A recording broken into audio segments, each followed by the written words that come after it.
Bonjour, donc là j'ai souhaité faire un petit film sur le réglage des fers parce que là depuis 2-3 ans je galère vraiment avec des fers qui se remettent jamais en place et en particulier donc à cause de ces vis là qui sont des vis de butée qui étaient mis avec un frein filet chez Felder assez fort, un frein de la marque 3M et qui fait en fait que le couple, pour bouger ces vis, il est tellement important qu'il casse les clés et que de plus il masque toute sensation de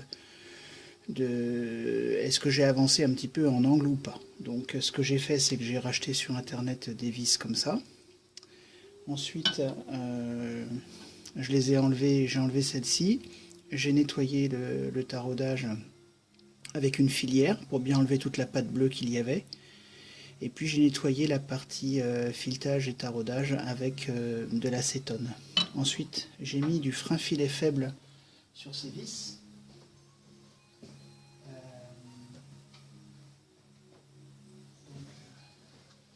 Un frein filet que je vais vous montrer.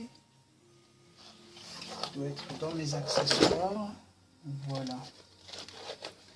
Donc il y a deux produits, il y a le Loctite 243 qui m'a été conseillé par Gérard et j'ai aussi voulu tester le Loctite 222. Et c'est celui-ci qui est vraiment excellent.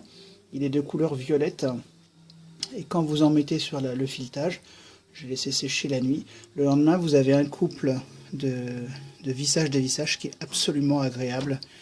C'est-à-dire qu'il est suffisamment fort pour faire en sorte que la vis ne se défasse pas toute seule sous l'effet de la rotation de l'arbre. Et vous voyez, on peut le bouger sans que la clé fléchisse. Et il n'y a aucune dispersion. Toutes les vis, le colle a été appliqué de la même façon, le nettoyage de la même façon. Donc j'ai une régularité du couple. Donc ça devient un vrai plaisir de bouger ces butées parce qu'on sait que c'est ça qui est très important. Donc là, je vais procéder au réglage du fer. Donc Gérard m'avait donné aussi le conseil sur le comparateur d'avoir une touche plate pour que le comparateur touche le fer, la partie coupante du fer. Et vous voyez, moi j'en ai pas. Donc, mais en fait, je me suis aperçu qu'il n'y a pas besoin de comparateur. Je vais vous expliquer pourquoi. Donc bien sûr, avant de faire ce réglage, il faut absolument que la table d'entrée et la table de sortie soient parallèles. Donc pour ça, j'ai baladé sur toute la longueur le comparateur. Bon, j'ai 7-8 centièmes de différence, donc j'ai jugé que c'était bien. Il faut régler donc les butées qui permettent à la table de se poser. Les deux fameux pions qui sont sous la table.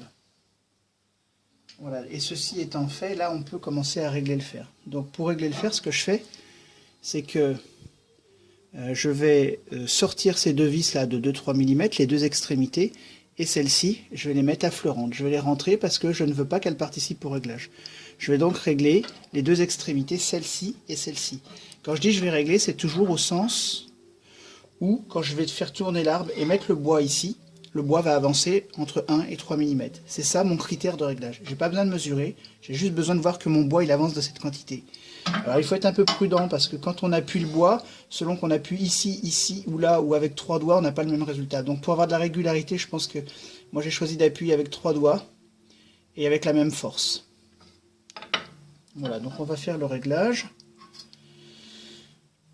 J'en ai fait juste un autre avant de faire cette vidéo et ça s'est tellement bien passé que j'étais vraiment étonné. Après 3 années de galère de ce machin. Hein. Voilà, donc la chose qui est extrêmement importante, c'est d'avoir un couple de serrage de ces contrefers qui est pas trop fort, comme Gérard me l'a conseillé, parce que si c'est trop fort, ça vient mater le métal de la règle, et suffisant pour que ça se dévisse pas. Donc il faut, moi le critère que j'ai, c'est de pas trop, ou presque pas faire fléchir la tige de la clé. Donc j'y vais vraiment super cool, quoi. Je fais ça, voilà. Et j'essaye de mettre toujours la même force. Donc là, je vais regarder comment est mon fer. Donc là, bah, c'est pas bon. Donc là, sur les deux premières, on ne peut pas utiliser l'astuce que je vous expliquerai après. Donc là, bah, je vais tout simplement sortir la vis du contrefer en la vissant. Bon, je fais par exemple un quart de tour, je serre toujours la même force, je regarde. Ah, là, ça commence à avancer, mais ça avance trop. Donc là, on voit le côté hyper agréable de la maîtrise du couple du frein-filet. Voilà, je joue. Et en fait, j'ai besoin de sentir qu'il y a une rotation. Et vous allez voir que tout à l'heure, on aura besoin de sentir encore autre chose. Donc je fais ça, aucune flexion de clé, hyper précision dans la rotation de la petite vis qui a son frein-filet Loctite 222. C'est vraiment génial.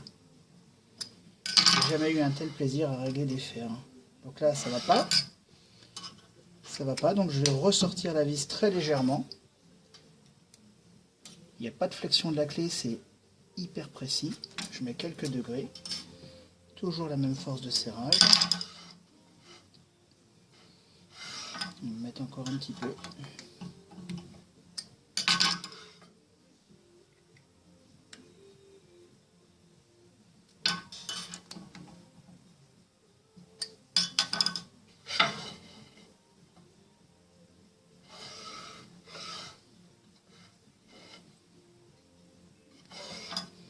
Encore un petit peu.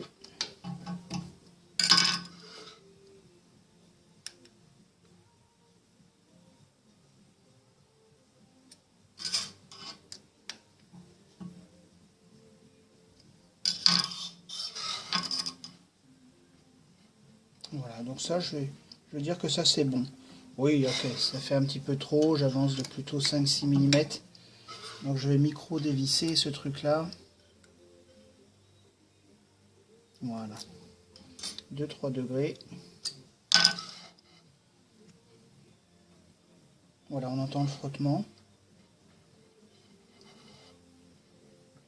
C'est encore un peu trop, alors il y a le problème aussi que quand on sollicite le bois toujours au même endroit, bah, le fer il finit par plus de l'entraîner le bois parce qu'il a bouffé la matière. Je crois que c'est ça dont j'ai été victime.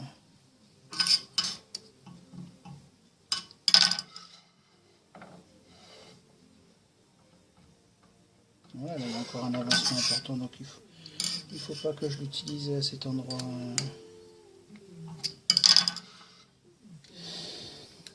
Bon, c'est quand même assez long, mais c'est pas très pénible.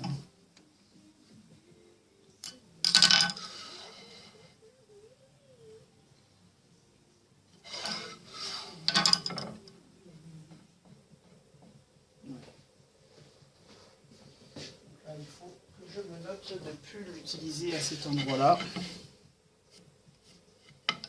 Plutôt derrière.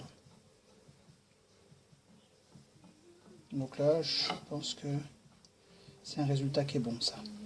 Voilà. Maintenant, je vais faire le point opposé. Et ensuite, vous allez voir ce qu'on va faire sur les points intermédiaires. C'est vachement intéressant.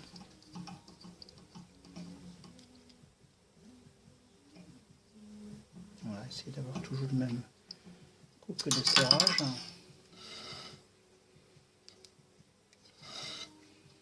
Donc la nécessité de sortir le pion en le vissant. Allez, on fiche une dizaine de degrés. Et on serre toujours avec la même force. Oh, je suis pas sur le bon endroit. Oui, j'avais oublié ça. Du coup, c'est un peu trop. Je dévisse. Quelques degrés seulement. Voilà.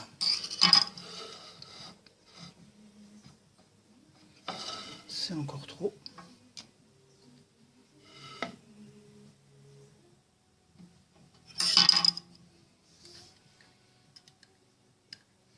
Donc quand c'est trop, hop, on dévisse.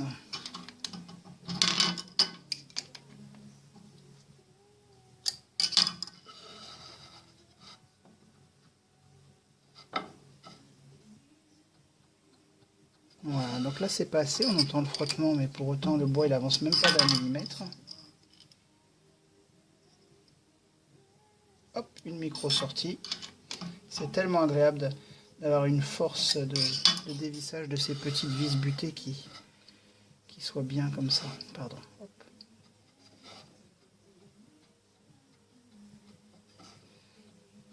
Un petit peu faible quand même.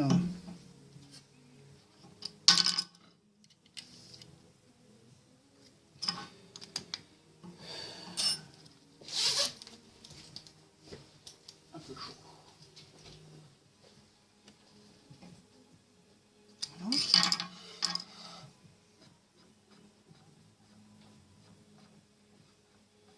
Oui, ça me plaît bien. Oui, donc, toutes les vis intermédiaires ne sont pas en appui, parce que je les ai volontairement mis tangentes à la surface du contrefer, donc je sais qu'elles ne sont pas en appui. Donc comme ça, juste pour m'amuser, je vais pouvoir regarder si le fer est droit quand il est serré à ses deux extrémités.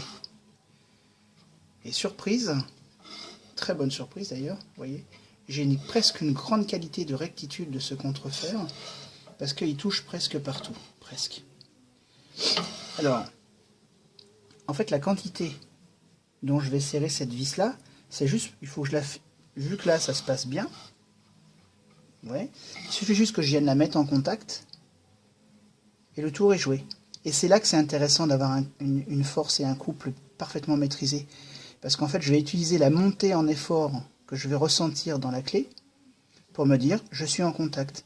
Alors que quand le couple il est trop fort, il faut tellement serrer fort que ça masque la sensation. On ne sait pas si l'effort il est dû au frein filet qui est trop fort ou s'il est dû à la vis qui arrive en butée. Donc un frein filet trop fort, c'est complètement ridicule et ça rend aveugle dans cette action mécanique. Donc là, je vais jouer avec ma petite vis là. Je vais serrer, voilà, un couple parfaitement maîtrisé. Et dès que je vais avoir une montée en effort, c'est parce que je serai arrivé dans la butée. Là, je continue. Et là j'ai une montée en effort vraiment très très franche. Et je sais que je suis en butée. Je reviens un tout petit peu. Je sais que la vis elle est en butée. Et là, j'ai pas besoin de comparateur. Je vais venir serrer, regarder le résultat. Je sais que je suis en contact, ça va osciller autour de ça. Osciller autour de cette solution.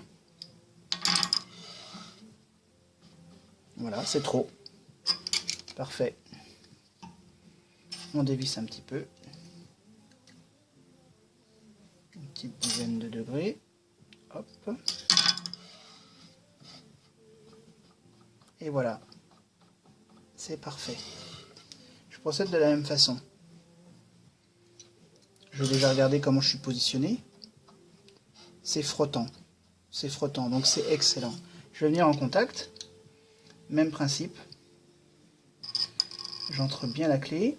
Et voilà, je joue avec cet agréable frein filet, Loctite 222. Dès que j'ai une montée en effort, je sais que je suis en contact. Montée en effort, je sens, je sens. Je reviens un petit peu, et je suis pas très loin de la solution.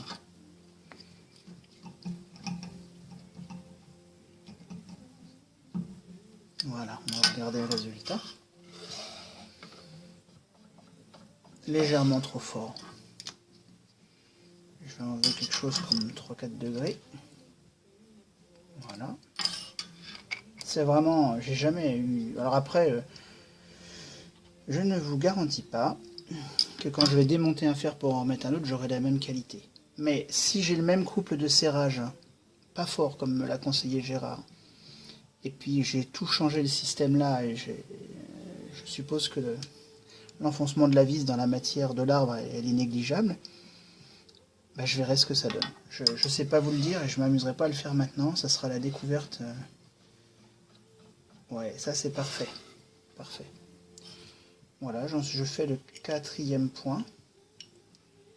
Même principe. Dès que j'ai une montée en effort, je suis en butée. Montée en effort, je suis en butée. Je reviens un tout petit peu.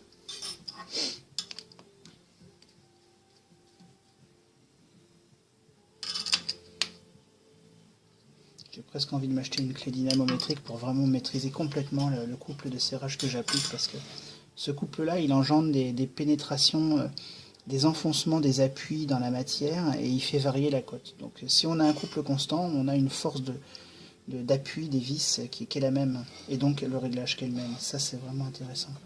Voilà, là, c'est super bon. Je vais regarder comment je suis ici. Plutôt presque super bon. On applique toujours le bon vieux principe sans comparateur.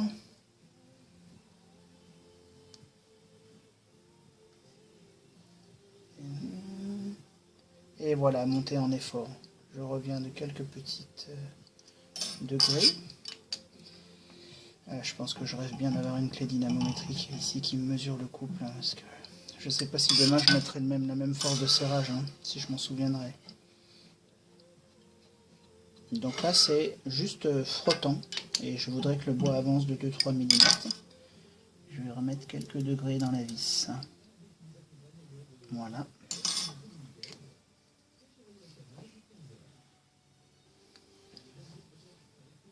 Voilà. C'est pas mal. Donc on va refaire un contrôle sur tout le fer. Ça a l'air un tout petit peu fort. Ça va bien. Ça va bien. J'ai jamais réglé un truc aussi facilement, quoi. Un peu faible. Parfait. Et parfait.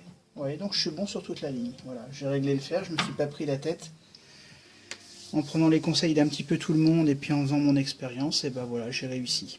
Donc après, je ferai tourner l'arbre avec un morceau de bois, puis je regarderai si les réglages sont conservés, puis la phase finale ultime sera de changer un fer et de regarder si le réglage est conservé. À la limite, même s'il n'est pas conservé, mais qu'au moins l'erreur générée est la même sur toute la génératrice de l'arête, et bien là, dans ce coup, je peux jouer avec la molette qui règle la hauteur de cette table de sortie, la molette qui se trouve sous la table, et qui fait un déplacement parallèle. Et rien que ça, ça m'irait déjà très bien. Voilà. Bon courage à vous tous, et à bientôt.